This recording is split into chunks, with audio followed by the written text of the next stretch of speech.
Hello students, welcome back. This is Gurpreet Singh. हम इससे पहले डिस्कस कर रहे थे इस्लामिक लैंड पर किस तरह से इस्लामिक रिवॉल्यूशन आया।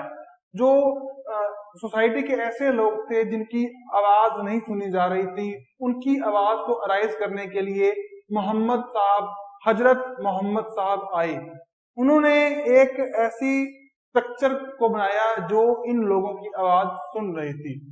लेकिन मक्का में जब इसको बनाया गया, इसे एस्टेब्लिश किया गया, तो जो बड़े लोग थे, एलाइट लोग थे, उनको ये बात पची नहीं। कैसे एक इनका कंपटीटर बन सकता है जो इन्हीं की जैसे एक एम्पायर खड़ा कर लेगा। तो काफी रिवोल्ट हुआ, काफी विद्रोह हुआ उनका। उसके कारण मोहम्मद साहब को मक्का छोड़कर मदीना जाना पड़ा। लेकिन मदीना में जाकर उन्होंने फिर से अपने काम शुरू कर दिए। इसके बाद क्या हुआ कि 632 एडी इस टाइम आते आते मोहम्मद साहब पास आउट हो गए। उर्दू में अगर यहाँ अरबी में से कहें तो उनका इंतकाल हो गया। इसके बाद ये बात छिड़ पड़ी, ये बहस छिड़ पड़ी कि किस बंदे को इस पूरे एम्पायर का, इस पूरे स्ट्रक्चर का सक्सीडर बनाया जाए। तो इसके लिए कुछ लोगों के नाम डिसाइड किए गए, जैसे कि मोहम्मद साहब के डिसेंडेंट्स, उनके रिश्तेदार, उनके परिवार के लोग। लेकिन ये भी बहुत सारे थे, किसको बनाएं, उनके कबीले के लोगों को या उनके साथ रहने वाले लोगों को। तो इसी के साथ उनके कुछ परिवार के लोग थे जिनमें कुछ उमैयद थे। अब उमैयद ने एक स्ट्रक्चर को एस्टेब्लिश किया जिसमें जो जीजिस थे, जिसमें क्रिश्चियंस थे, सभी को बराबर की जगह थी। वो जो पूरा एरिया था उसको इस्लाम ने वैलिड किया था, लेकिन उसमें इस्लाम के ज्यादा लॉज नहीं लगाए गए थे, ताकि सभी लोगों को जो उनका स्टेट था अपना अपना सा लगे। ऐसा नहीं कि अगर सिर्फ शरिया लॉ अप्लाई कर देंगे या इस्लामिक लॉ अप्लाई कर देंगे तो अपने रूल कर सकेंगे, क्योंकि उस टाइम में बड़ी आबादी जीसस और जो क्रिश्चियंस थे उनकी थी। तो उमैयद आए, अप्रोक्सीमेट 90 इयर्स तक उन्होंने रूल किया। लेकिन उनसे कुछ लोग तंग आ गए कहना भी ठीक होगा, या वो खुद भूखे थे पावर के, ठीक है, उनको पावर चाहिए थी, तो इसके लिए उन्होंने रिवोल्ट कर दिया। अब रिवोल्ट करने के लिए कुछ बहाने चाहिए होंगे, तो उनकी बात करेंगे। तो अपने बात करेंगे अब्बास रिवॉल्यूशन की।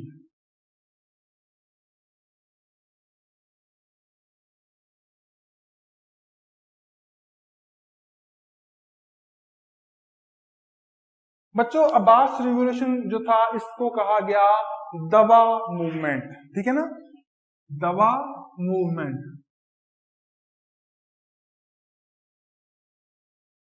क्योंकि मेरे हिसाब से ऐसा होगा कि ये दवाई दे रहे होंगे उमैयदों को, तो ये दवा मूवमेंट शुरू किया। इसमें जो उमैयद थे इनको 750 एडी में इनके एम्पायर को कोलैप्स कर दिया गया, ठीक है ना, खत्म कर दिया गया।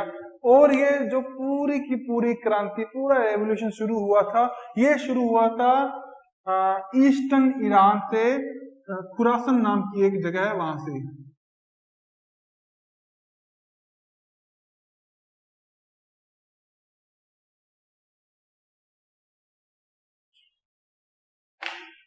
ठीक है बच्चों, तो वहां से शुरू हो गया ये इनका जो खास जो इन्होंने दोष लगाया था, आरोप लगाया था कि इन्होंने इलेक्ट्रली कुछ काम कहे थे जो किए नहीं।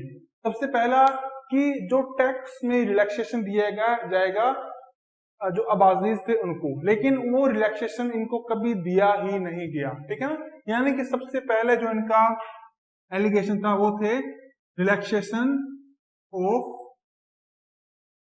टैक्स। और जो इनका दूसरा एलिगेशन था वो कह रहे थे कि इन्होंने एक इस्लामिक स्टेट बनाया है, लेकिन इन्होंने कभी भी जो मोहम्मद साहब थे उनकी बेसिक वैल्यूज को फॉलो ही नहीं किया, उनके बेसिक लॉज को फॉलो ही नहीं किया। क्योंकि उन्होंने ये बात कही है कि अगर किसी के पर भरोसा करना है, या हम किसी पर तभी भरोसा करेंगे अगर वो कन्वर्ट होगा, वो इस्लाम कबूल करेगा। लेकिन इनने तो एक सेक्युलरिज्म को शुरू कर दिया है। हालांकि सेक्युलरिज्म है जो वो बाद में आया था वर्ड, वो यूरोप में आया था जब डेमोक्रेसी शुरू होने लगी थी। हाँ, फिर भी कहेंगे कि वो ये जो यहूदी हैं, जो जीसस हैं, या जो क्रिश्चियनिटी के लोग हैं, क्रिश्चियनिटी को फॉलो करने वाले क्रिश्चियंस हैं, उनके वो सिर पर चढ़ा रखा है इन्होंने, ठीक है ना। तो क्या था बच्चों, उस टाइम में ईरान था, ईरान ऊपर आने लगा, ठीक है ना, और जो अरब था वो नीचे जाने लगा। ये ऊपर जा रहा था, ये नीचे। ईरान में थे सुन्नी और अरब में थे शिया। शिया ये दोनों मुस्लिम्स के टाइप हैं, शिया सुन्नी। हमेशा से ही इनमें कन्फ्लिक्ट होते रहे हैं, ठीक है ना बच्चों। अब कन्फ्लिक्ट कैसे, कि सुन्नी कह रहे हैं हम अच्छे, शिया कह रहे हैं हम अच्छे। सुन्नी कह रहे हैं कि जो मोहम्मद साहब की बेसिक वैल्यू थी, उनकी बातें हैं, उनको हम फॉलो कर रहे हैं, उनको उनके अकॉर्डिंग हम चल रहे हैं। लेकिन दूसरे कम्युनिटी के लोग इसका उल्टा कहते हैं कि हम चल रहे हैं, आप नहीं चल रहे। इस तरह में हमेशा से ही कॉन्फ्लिक्ट चलता आ रहा है। अब बच्चों अपने बात करेंगे कि जो उमैयद थे उनको बिल्कुल खत्म कर दिया गया, ठीक है, उनकी जगह ये खुद आकर पावर में बैठ गए। लेकिन ये बात यहाँ पर खत्म नहीं हुई। जो ईरानी फोर्स थी, ईरानी आर्मी थी, उनको लीड कर रहे थे ईरान के गुलाम। गुलाम बेसिकली जो उनके स्लेव्स थे। देखिए स्लेव्स शुरू में थे जिनसे कोई उल्टे सीधे काम करवाते थे, लेकिन धीरे धीरे स्लेव्स पर इतना भरोसा होने लगा कि उनको फोर्स में शामिल करने लग गए। और वो इतने ब्रेव थे, इतने करेजियस थे, इतने इंथुसियास्टिक थे कि उनको फोर्स में हाई रैंक के जो पोस्ट थी वो भी मिलने लग गई थी। इसमें था एक अबू मुस्लिम, उमैयद खलीफा को इन्होंने खत्म कर दिया था। अब खलीफा को खत्म करके हमेशा बनता था बंदा खुद खलीफा, क्या ही खत्म हो गई।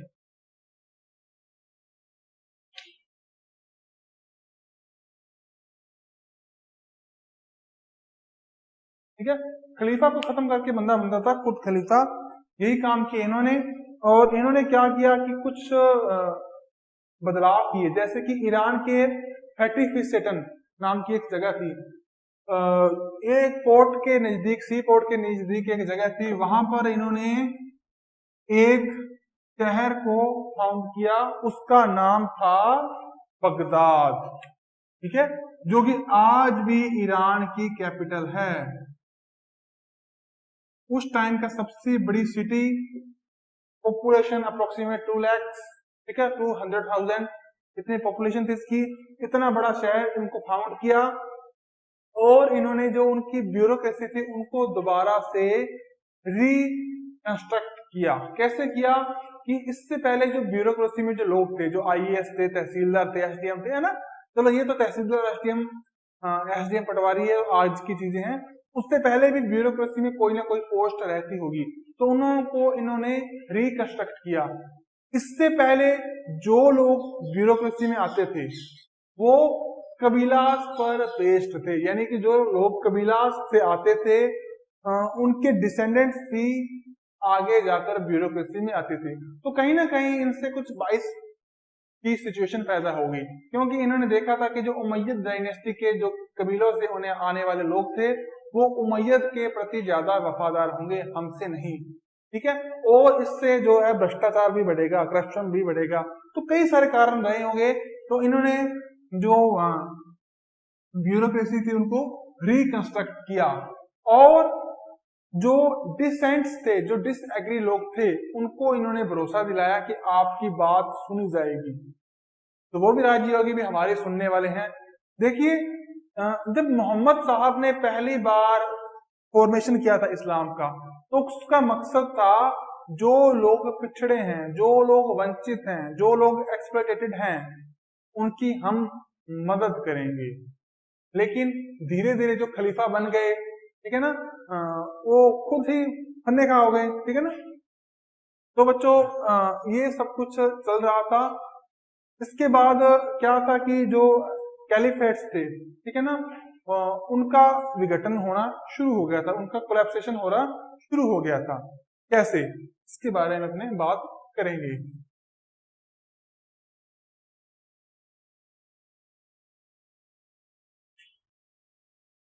अब बच्चों breaking up the caliphates and rising सल्तनत।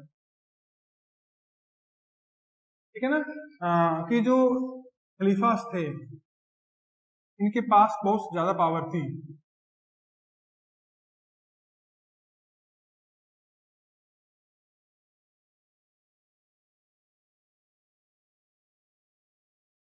एंड राइज सल्तनत।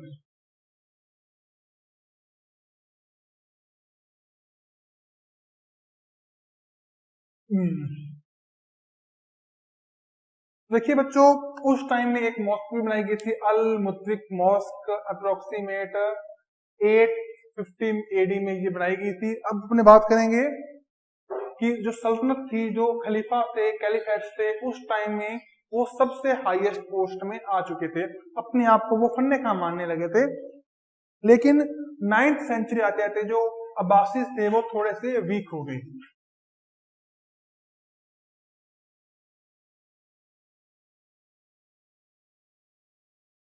बच्चों वो वीक हो गए और इसके बाद क्या हुआ कि उनका कोलैप्सेशन शुरू हो गया। 8th में खलीफा थे हारून उल रशीद।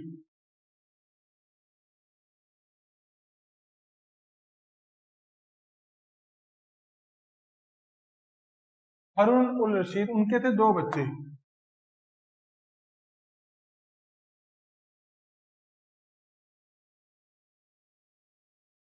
कौन कौन से बच्चे थे उनका? अमीन और मामून। ठीक है, दोनों बनना चाहते थे खलीफा। लड़ाई हो गई, कौन बनेगा? सिविल वॉर हो गई। सिविल वॉर का फायदा कौन उठाएगा? बाहर वाले बंदे। तो जो ये अमीन था और मामून था, इनकी लड़ाई का फायदा उठाया बाहरों ने।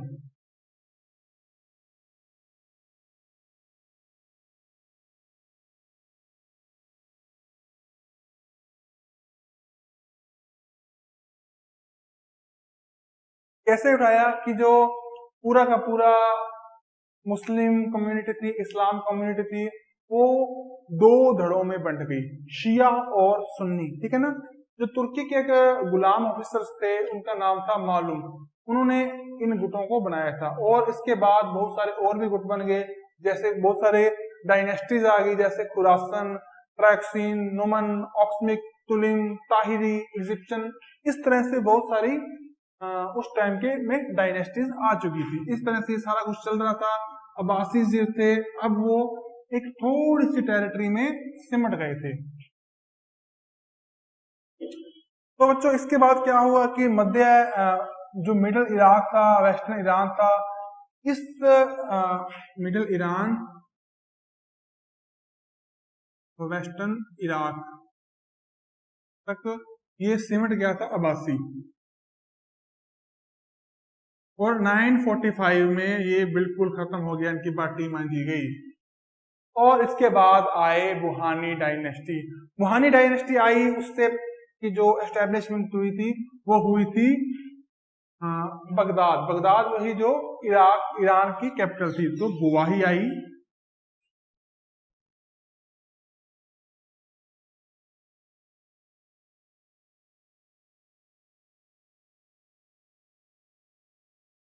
तो ये थे थोड़े से तेज। इसके तेज कैसे थे कि इन्होंने बगदाद में अपनी कैपिटल बनाई, ठीक है ना।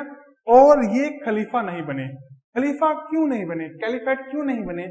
इन्होंने कहा कि अगर हम कैलिफेट बन गए तो कहीं ना कहीं जो इस्लाम के लोग हैं वो हमें कोसेंगे, ठीक है ना। कॉन्फ्लिक्ट होना जरूरी हो जाएगा, क्योंकि जो अब्बासी थे ये मोहम्मद साहब के अंकल थे, उन्हीं की डायनेस्टी में से थे, उनके चाचा की डायनेस्टी में से थे।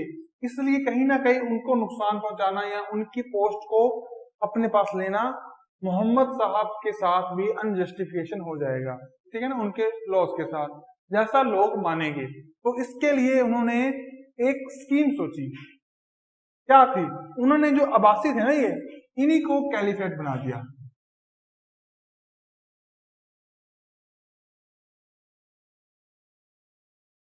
लेकिन ये सिर्फ एक सिंबॉलिक कैलिफेट्स थे, इनके पास कोई पावर नहीं थी। जैसे अपने भारत का, इंडिया का जो है ना प्रेसिडेंट होते हैं, उनके पास सीधे तौर पर कोई पावर नहीं है। पावर होती है पूरी की पूरी प्राइम मिनिस्टर और उसकी मिनिस्ट्री के पास, या उसके जितने भी मंत्रिमंडल है ना उनके पास, उनके और मंत्रियों के पास। तो जो पावर थी वो सुल्तान उनके पास थी। हाँ, सिंबॉलिक बना रखा था एक अब्बासी को, ठीक है ना। ताकि लोगों में विश्वास, बिलीफ बना रहे। इसके बाद क्या हुआ बच्चों कि फातिमा डायनेस्टी आई। अब ये फातिमा क्या बात थी?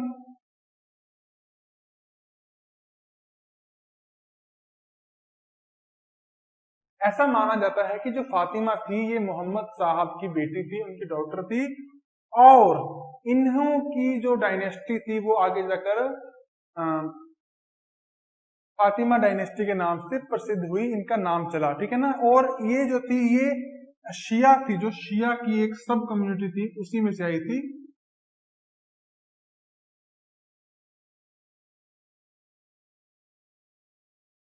ओके बच्चों, और जो खिलाफत थी उनको बड़ी ही चतुराई से इन्होंने सामना किया। और इसके बाद जो कैपिटल थी वो फुसरत से कायरो को की ओर ट्रांसफर कर दी गई। कायरो जो इजिप्ट की आज के टाइम में कैपिटल है। इसके बाद इस पूरे के पूरे एम्पायर को एक खास दिन एस्टेब्लिश किया गया, जिस दिन जो मार्स है वो अराइज होता है, और इस मार्स अराइज के एस्टेब्लिशमेंट को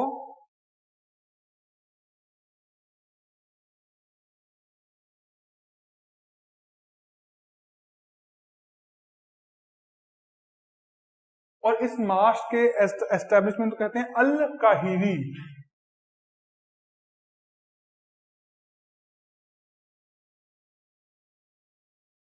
ठीक है बच्चों, 1950 से लेकर 1200 एडी तक बहुत बार बहुत से कन्फ्लिक्ट हुए, राजा आए राजा गए, सत्ताएं आई सत्ताएं गई, लेकिन कुछ खास हासिल नहीं हुआ। लेकिन एक खास बात हुई कि इस पीरियड में इंटेलेक्चुअल ग्रोथ बहुत ज्यादा हुई। कैसे? इससे पहले जितने भी इस्लाम थे वो मुस्लिम नहीं थे सारे, अप्रोक्सीमेट 10% इस्लाम थे जो वो मुस्लिम थे।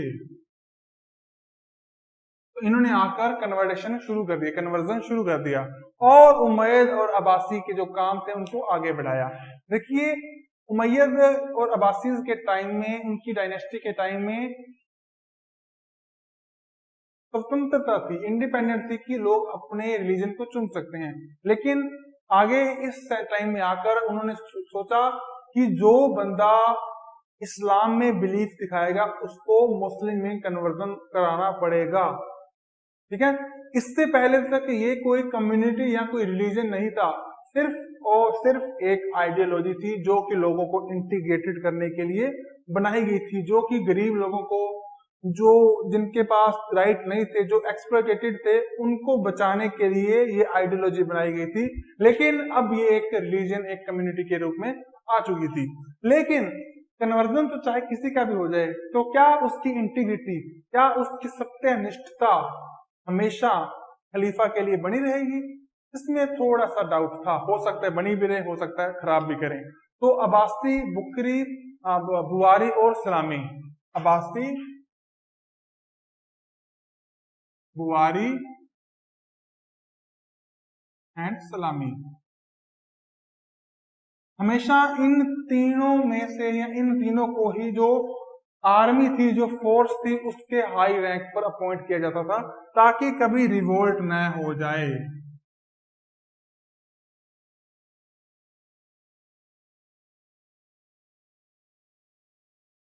ओके ना बच्चों, इस तरह से सारा कुछ चलता रहा था। और इसके बाद जो एस्टेब्लिश हुई वो हुई थी सल्तनत पीरियड की, सल्तनत टाइम की, 961। और सबसे पहले सुल्तान बने थे अल्प तिगिन।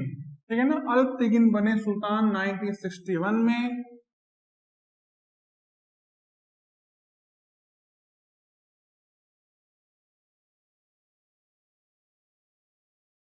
अल्प तिगिन,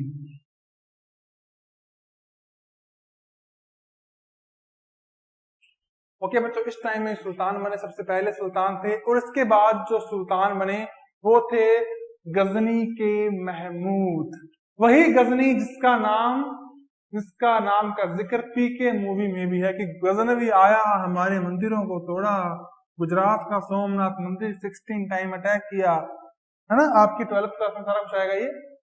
तो महमूद जो गजनी का था, गजनी का सुल्तान था महमूद, ये आया। इसमें एक थोड़ी सी चुल थी, वो चुल इस तरह की थी कि वो बनना चाहता था सुल्तान। 1998 से लेकर 130 तक बना था ये। हालांकि कुछ स्कॉलर्स में एक डिसेंट है, कोई कह रहा है कि 1996 में था, कोई 1999 कह रहा है, अलग अलग लोगों के अलग अलग विचार हैं। खैर जो भी हो, ये बनना चाहता था सुल्तान, लेकिन ये था एक गुलाम, गुलाम यानी स्लेव।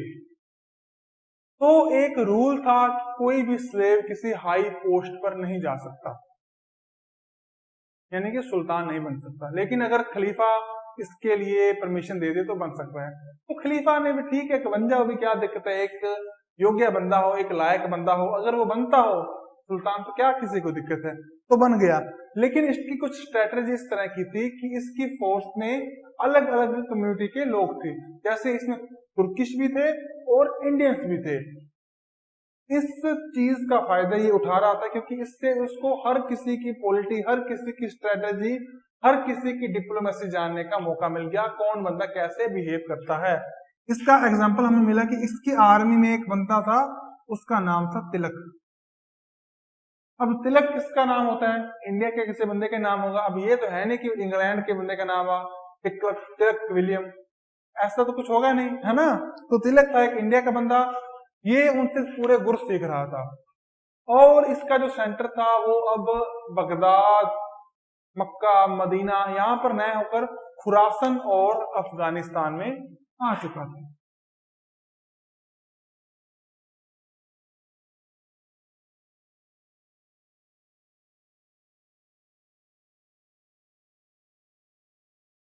ओके बच्चों, इस खुरासन और अफगानिस्तान में आने के बाद जो गजनी के जो सुल्तान थे ये थे सुन्नी, ठीक है ना।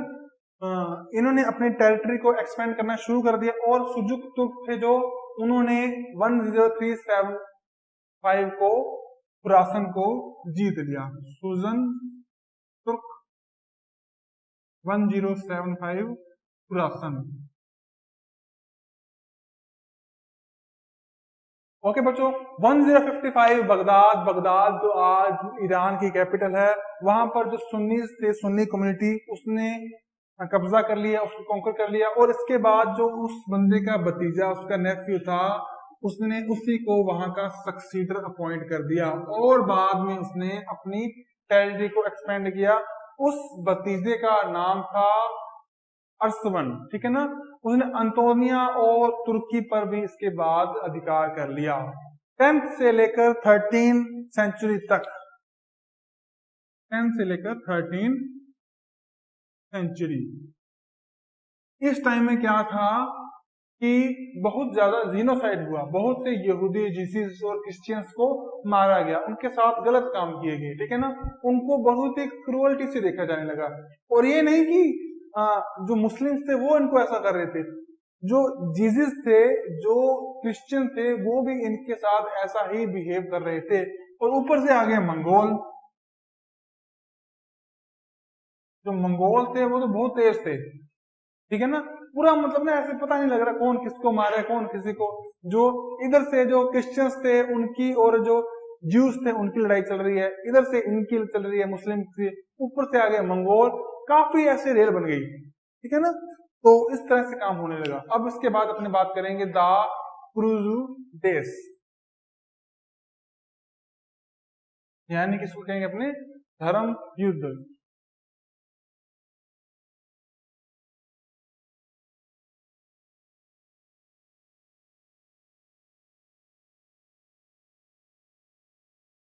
देखिए बच्चों, हर बंदा कहता है कि मेरा धर्म अच्छा है, मेरा धर्म अच्छा है। कोई भी अपने धर्म को गलत नहीं कहेगा, वो कहेगा कि मेरा धर्म अच्छा है, इसकी आइडियोलॉजी अच्छी है, बेटर है दूसरों से, क्योंकि वो अपने आप को अच्छा दिखाना चाहता है। वो कहता है कि मुझे नॉलेज ज्यादा है, अपने आप को हर बंदा खास दिखाना चाहेगा। तो इसी तरह से जो ज्यूस थे, जो क्रिश्चियंस थे और जो मुस्लिम थे, इस्लाम को मानने वाले थे, उनका भी आपस में कॉन्फ्लिक्ट चल पड़ा। हर कोई कहने लगा कि मैं डेढ़ शाना। इसी के कारण धर्म युद्ध यहाँ जो क्रूसेड शुरू हुए, अपने आप को बेटर प्रूव करने के लिए। तो उस टाइम जो क्रिश्चियंस थे उनको कहा जाता था बुक वाले लोग,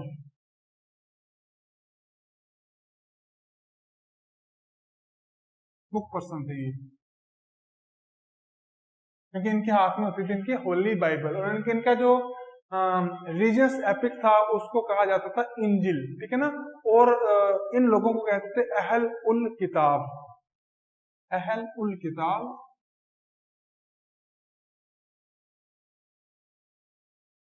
ये जो बुक पर्सन थे ना क्रिश्चियंस, अहल उल किताब, और इनकी जो बुक इंजिल थी, इनका जो रिलीजियस एपिक था, टेक्स्ट था इंजिल, ऐसा ये कह रहे थे, ठीक है ना। इस तरह से पूरा काम चल रहा था। इसके बाद जितना भी जिनोसाइड हो रहा हो, लेकिन जो पिलग्रिम्स थे, जो एज ए ट्रेडर्स आ रहे थे या जो एज ए ट्रेवलर आ रहे थे, उनको प्रोटेक्शन दी जाती थी। और इस प्रोटेक्शन को जो ट्रेडर्स को दी जा रही है, जो पिलग्रिम्स को दी जा रही है, इस प्रोटेक्शन को कहते थे अमन। ओके बच्चों, इस तरह से प्रोटेक्शन दी जा रही थी, अमन शांति, अपने बात करते हैं ना, अमन यानी कि प्रोटेक्शन। ओके, इसके बाद बच्चों जो पैलेस्टाइन था उसकी तरफ इन्होंने थोड़ा सा बुरा व्यवहार किया, बुरा बिहेव किया, और इसके बाद जो जेरूसलम था उसको कॉन्कर कर लिया गया, कॉन्कर कर लिया गया। आज का जेरूसलम जो है वो जो इजराइल है खुद उसको अपना उस पर अधिकार मानता है, लेकिन जो यूएनओ है वो यरूशलेम पर उसका राइट नहीं मानती, वो तेल अवीव को उसकी कैपिटल मानती है, हालांकि उसमें जो ब्यूरोक्रेट बैठे हैं वो इजराइल के हैं। पैलेस्टाइन अपना बताता है, देखिए जो यरूशलेम है ना वो बहुत ही होली प्लेस है, किसके लिए, जीसस के लिए, क्रिश्चियंस के लिए और इस्लाम के लोगों के लिए, यानी कि वो एक ऐसा शहर है जिसमें तीनों कम्युनिटीज के लोग आराम से रहते हैं। इसके बाद 1092 में सुजुक सुल्तान मर गए, बगदाद था जो उसका कोलैप्स हो गया, वो खत्म हो गया। इसके बाद पोप अर्बन III उन्होंने फिर से कोशिश की जो अपना बेंजोटिक एम्पायर है उसको फिर से खड़ा कर सकें, अपना पुराना रोमन एम्पायर। हर किसी का मन करता है ऐसा करने का, अपने अपने एम्पायर को लेने का। इसके बाद 3 क्रूसेड्स हुए। जो पहला क्रूसेड्स था वो था 1098 से लेकर 1098, क्रूसेड यानी कि धर्म का युद्ध, धर्म के लिए किया गया युद्ध, ठीक है ना। तो फर्स्ट वॉर थी, जो फर्स्ट क्रूसेड्स वॉर थी वो थी 1098 से लेकर 1099 तक। सेकेंड जो क्रूसेड्स थी जो थी वो हुई थी 1145 से लेकर 1149, और जो थर्ड थी वो थी 1187 से लेकर, ठीक है ना।